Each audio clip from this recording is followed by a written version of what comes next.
Not many people know this, but I'm a big fan of the original run of Robot Wars. Ever since watching on my local PBS affiliate called KBTC, and it was on Saturday nights back in late 1998, I was hooked. So, I guess because of that and my recent re-addiction to it, you're going to be seeing some Robot Wars videos come to this channel from time to time. Don't worry, I got a really good one planned for April of next year, but this time I will talk about the robots that were all out on offense, elect anything defensive that could get them over the hump of the Heat final. That's right, glass cannons. Now, there have been some successful glass cannons in the past. I think S3 and the Series 7 winner Typhoon 2 come to mind being glass cannons. They at least have something in defense or something defensive that made them successful. Like, S3 had that weird shape that was kind of hard to get a hold of unless your name was Razor, and Typhoon 2 just had its speed. But these robots don't really have that. So here they are, the top 5 true glass cannons of Robot Wars history, at least for the first 7 years.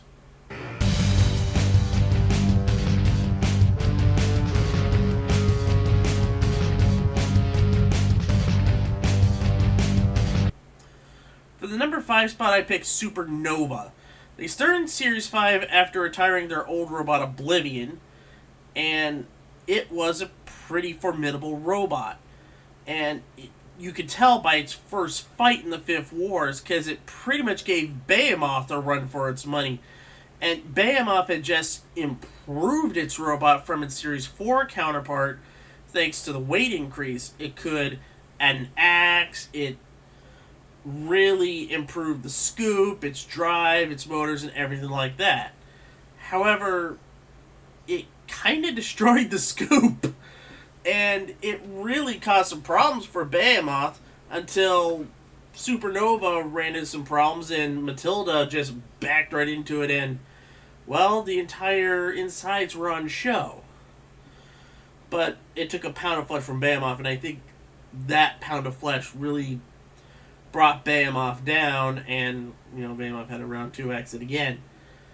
Now, when it came to Series 6 for Supernova, it really showed off what it could do. It dominated its first round melee, and I think it would have been Supernova and Tiberius if not Spawn again got a lucky flip, which would be the trend for Series 6 Spawn again.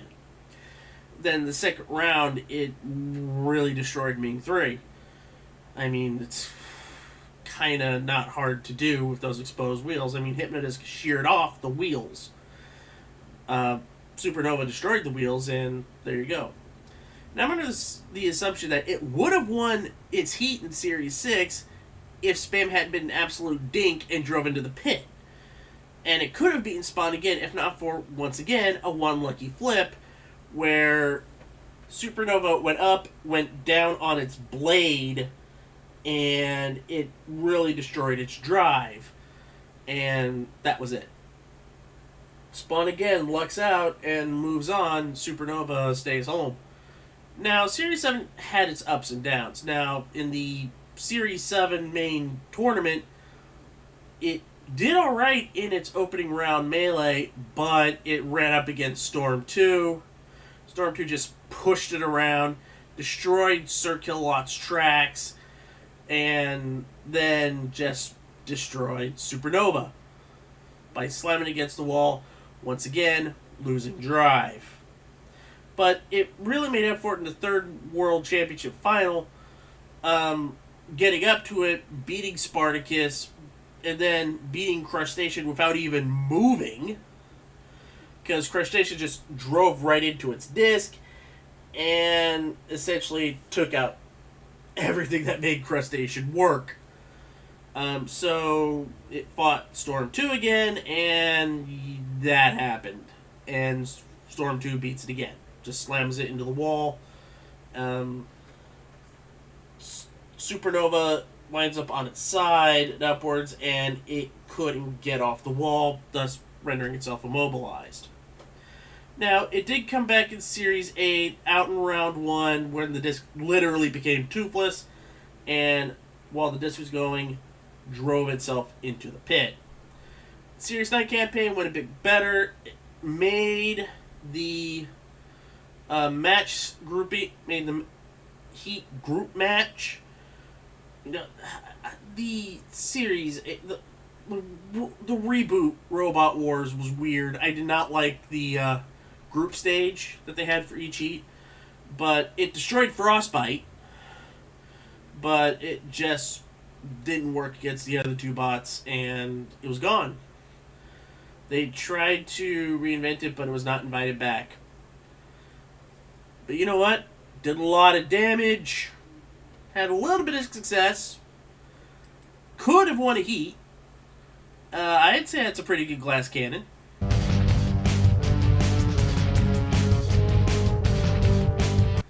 Now, for my number 4 spot, I'm going to... This might be a bit controversial because you could say this could fit in 5. But I'm going to go Disco Inferno in the 4 spot. It had a really bad start in Series 4 when the disc broke almost immediately and it was gone. But then it came back for Extreme and it pretty much ran roughshod.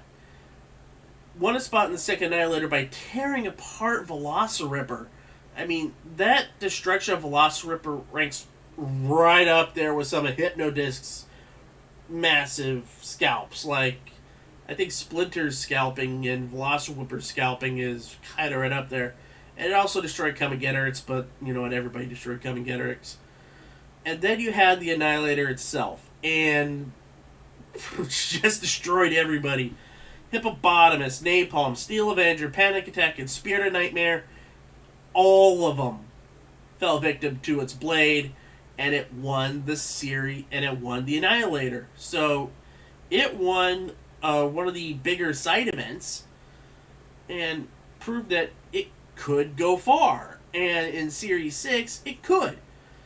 It had a dominant melee, and then just really shredded Killer Carrot. But, same thing with Supernova. Once the disc breaks, it's toothless. And that's what happened against its fight with Bigger Brother. The disc broke, and they openly thought, you know what, suicide is the better part of Valor, and just drove right into the pit. And then Series 7 happened, and then Tough and Tails just had its way with them.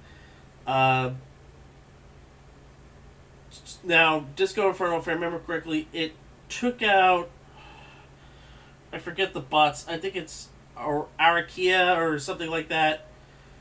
And hit it once, immobilized that bot, but Tough as Nails came right behind it, grappled it, pushed it in the pit. And that's it for Disco Inferno. Really good bot, really good glass cannon, won something, which is more than what Hypnodisc could say, because Hypnodisc didn't win a damn thing. But, you know what? I guess I like Supernova more because it was actually more consistent in what it could do. And plus, I think its Series 9 run kind of helped it.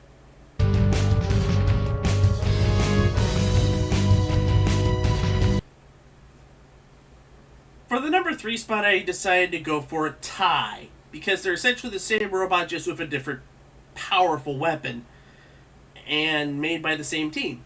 And that is Vader and IG-88. We're going to start with Vader first. Vader made its debut in Series 6, and it was very impressive in its opening round melee. It was in the same melee as Wild Thing. It faced off against UFO and the Stag, and just ran roughshod over both of them, and got stuck into Wild Thing's polycarb. If you take a look at that heat, when Vader and Wild Thing get together, it's just destined they would get stuck in each other's polycarb. And that would happen in the final, but not before. It is one of the few times where a robot would one-hit KO somebody. It's not an UDA. And that is one-hitting Agrobot. Like, one hit, poof. Agrobot was, I think the link popped out or something like that happened to it. So then you get to the Heat Final, and it was just Vader would get one hit on Wild Thing, it's stuck in the polycarb. Wild Thing's disc would get stuck in Vader's polycarb, and it was just a lot of the time, I believe, was the house robots and Refbot just trying to separate the two so they could fight again. And like usual in Robot Wars, Wild Thing would win a really close stroke controversial decision. I mean, there are like 4 of them that you could justify saying that they should have lost. I mean, for Series 5, Trouble and Strife probably should have lost, and Prizefighter and Mach 2 in that fight definitely should have lost. But, Now, the memorable moment for Vader to me is in Extreme 2 where it went for the challenge belt. It was in the same heat as, I think it was Terahertz, the Stag, and no, it was Terahertz, Barbarous, and Ironall. And Terahertz just beat it into submission. So it became immobilized, and then Matilda drives her flywheel onto Vader's disc, hoofs it out of the arena. Vader would come back in Series 7, though, and be the first robot eliminated when M2 hoofs it out of the arena. Then you have IG-88, which would debut in 2 heats later, which would be Heat C. IG-88 pretty much dominated its opening round melee, and pretty much beat King Bee Powerworks into submission. But the big reason why it's at number 3 is the Heat Final, where it faced off against Dantomkia. Dantomkia decides to take it straight on, thinking that his robot in that middle section is lower or can just not get hit by the blade. Mike Lambert was absolutely correct in doing so. Drives right in front of it. Gone. And that would be the fastest fight in Robot Wars history. About 11 seconds. Until Dantomkia loses to gravity in about 6 seconds. Go figure for Mike Lambert and his team. And another reason why I think these two belong at number 3 is simple. Their biggest weakness is not being able to self-right. And so if they got flipped or anything like that, they were out. But they didn't have to worry about being immobilized by a flip when you have Terahertz just beating you into submission, or M2 just driving into your Dantomkia, just driving into you and just flipping you out. Sometimes self-writers work.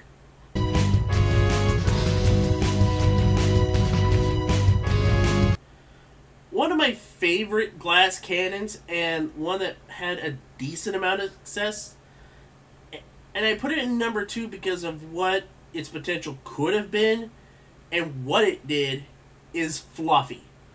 Now, Fluffy debuted in Series 5 and in Extreme because they taped at the same time. That's kind of weird. In Extreme, it had one fight, and that was a Mayhem fight against the Annihilator. It broke down, go figure, and we thought we'd probably never see it again, probably a one and done. But in the last heat of Series 5, it proved what it can do as a true glass cannon. Very powerful weapon, obliterated 101 into submission to where God, there's so many mics. To where the 101 team redesigned and built Anarchy, which is probably the best walker that Robot Wars ever had, probably next to Ansgar 3.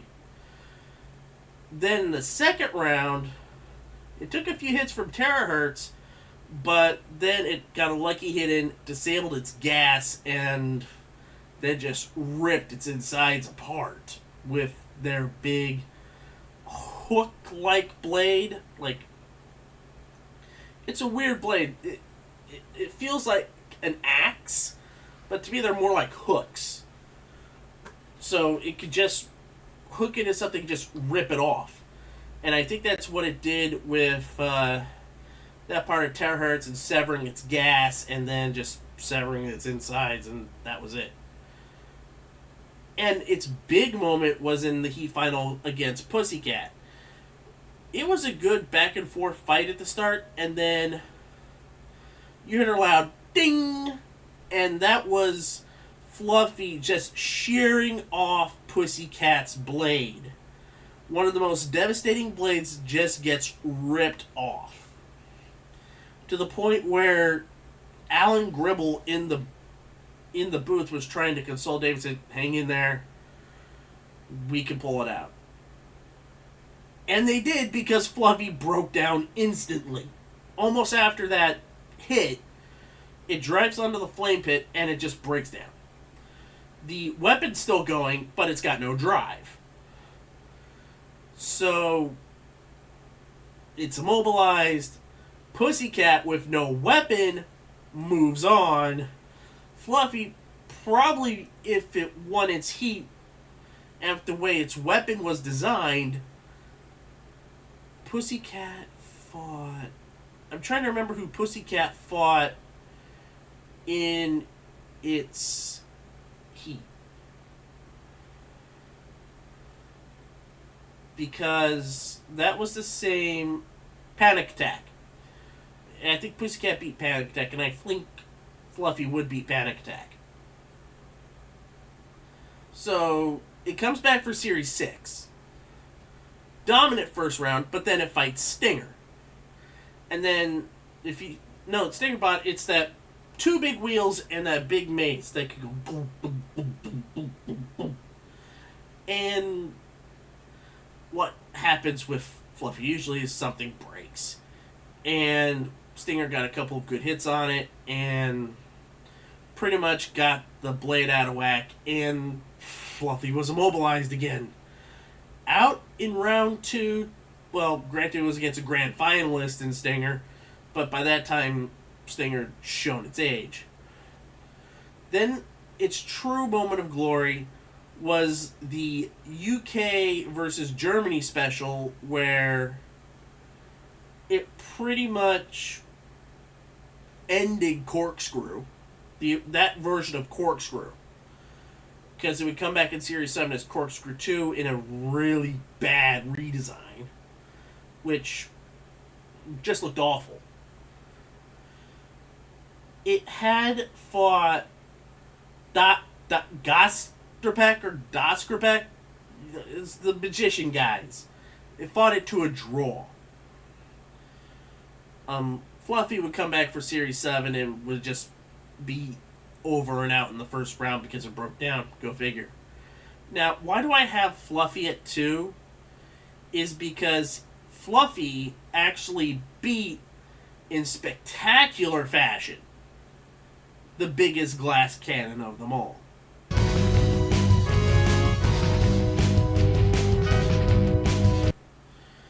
And that number 1 glass cannon is Adam Clark's Magnumopus 259.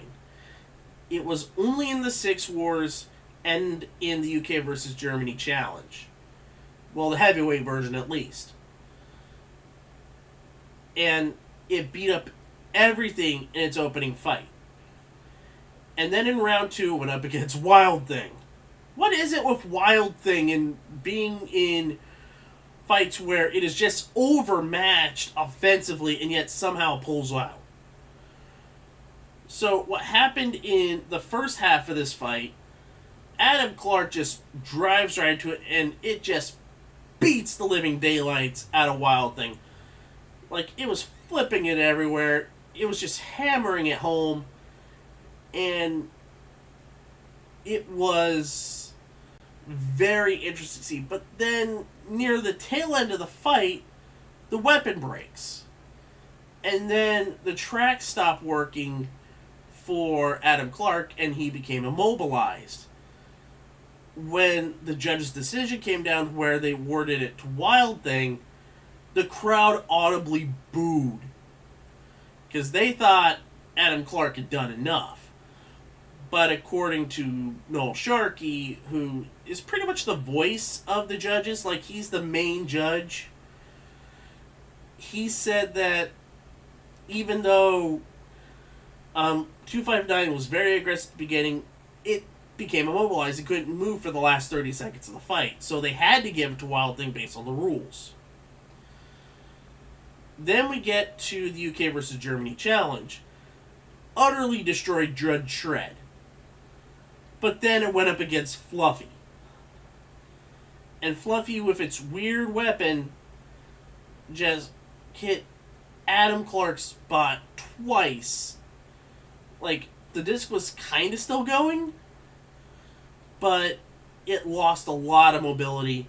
And then one more hit, and Timber 259 goes over. It can't self-right. And then Mr. Psycho just hammers it home about 4 or 5 times. And that was the end of the heavyweight robot for Adam Clark. The 259 heavyweight version. Because it wound up... There was a middleweight version of 259 made, and it qualified alongside the Typhoon Twins, which we gotta do a whole discussion about Typhoon and everything about it. It would qualify for the middleweight championship alongside the Twins, which are essentially two lightweight versions of Typhoon acting as a clusterbot. And the rules were changed in Series 6, where you have to get rid of both parts of the clusterbot. Both of them have to be immobilized. If one part's still going, it's still in. One part of the Typhoon Twins was pitted, but the other one was going around and just wrecking shop. So 259 and the Twins went through. However, in the final, just the Typhoon family just destroyed 259, and that's the end of that. It did win Best Design in Series 6, however, we would never see any Adam Clark robot in Series 7, and I'm pretty sure 259 was essentially scrapped after that era on Robot Wars. It was a good machine, completely powerful, but one solid hit and it's gone. And that's what makes it the best glass cannon in Robot Wars history. I'd like to thank everybody for watching this Robot Wars video. I hope you enjoyed it. Leave a comment below on what you think should have been the order for glass cannons, or if there's one that I missed, leave a comment below. If you liked what you saw, thumbs up the video, maybe share it on all the socials, or if you want to support this channel, become a Patreon backer at patreon.com/GameShowGumbo, and maybe we'll do more Robot Wars content. Until then, this is Cindy Salvin. Bye everyone, see you next time.